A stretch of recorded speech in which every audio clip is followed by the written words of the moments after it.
कि मर्दों में एक बीमारी होती है या एक तकलीफ़ होती है कि पेशाब करने के बाद पेशाब के कतरे गिरते हैं। यानी वो फारिग होके आए रफ़ा हाजत से पेशाब के बाद और पता लगा कि फिर उनको हाजत हो रही है या पेशाब के 2-3 कतरे गिर गए। इस सिलसिले में मैं इन मरीज़ों को 2 कैटेगरी में डिवाइड करना चाहता हूँ। एक वो मरीज़ जो ज़्यादा उम्र के हैं और एक वो जो नौजवान हैं, और उन दोनों में इस प्रॉब्लम को थोड़ा सा मुख्तलिफ तरीके से देखने की ज़रूरत है। पहली बात यह है कि बुज़ुर्गों में ये बीमारी कॉमन है और इसकी वजह है, और हमेशा इस बीमारी की अलामत का इलाज करना उससे ज़्यादा ज़रूरी है कि बीमारी की वजह का ऐलान किया जाए। मैं आपको समझाने के लिए थोड़ा अर्ज़ करता हूँ कि जो मर्दाना पेशाब करने की नाली है उसके आखिर में कुछ मसल्स अल्लाह पाक ने बनाए हैं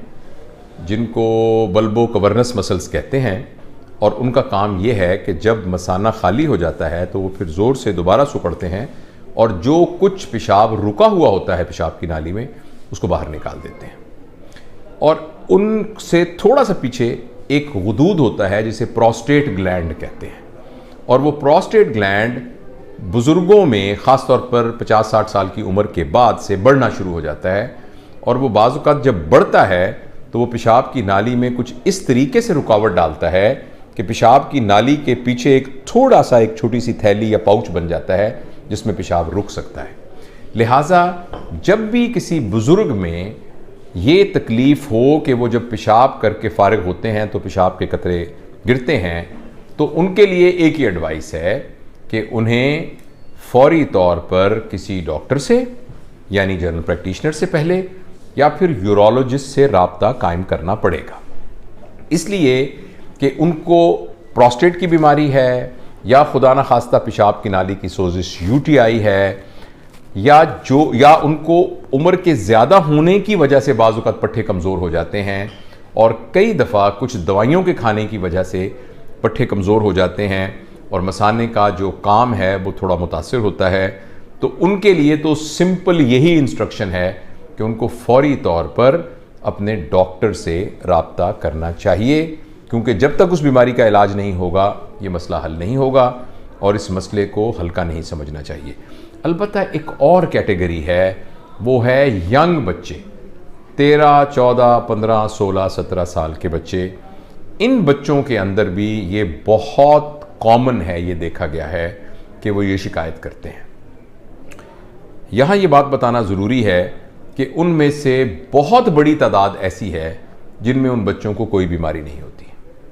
और ये एक तरह से उनका नफ्सियाती मसला होता है, और बहुत दफ़ा इस नफ्सियाती मसले का ताल्लुक़ उनकी नामुनासिब जिनसी तरबियत के साथ होता है। क्योंकि पता नहीं किसी वजह से हमारे माशरे में जहाँ हम बच्चे की तमाम ज़िंदगी गुजारने की स्किल्स के सिलसिले में उसकी तरबियत करना समझते हैं ज़रूरी, और हमें करने की कोशिश भी करते हैं,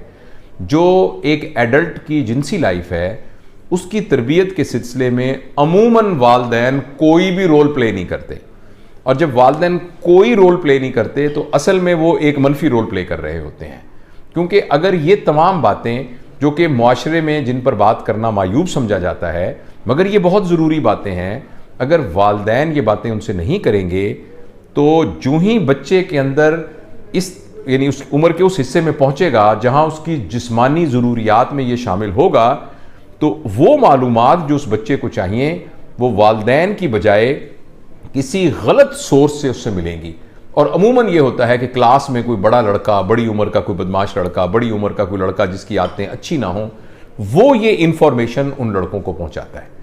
इसलिए मेरे तजुर्बे में बहुत सारे लोग बच्चे जिनको इस तरह की शिकायत होती है, गो ये बात सही है कि यंग बच्चों के अंदर भी कोई बीमारी हो सकती है और उसको भी हमें डॉक्टर से राब्ता करना चाहिए, लेकिन अमूमी तौर पर यह बीमारी एक नफ्सियाती उलझन की वजह से होती है और जो कि कोई सीरियस बात नहीं होती। और उन ऐसे बच्चों को, अगर आपके बच्चों में से किसी को है या नौजवान खुद देख रहे हैं, तो उन्हें ये करना चाहिए कि पेशाब करने के बाद कुछ देर तक पेशाब की जगह पर बैठे रहना चाहिए और अच्छी तरीके से पेशाब की नाली को क्लियर होने दिया जाए। और बाज़ औक़ात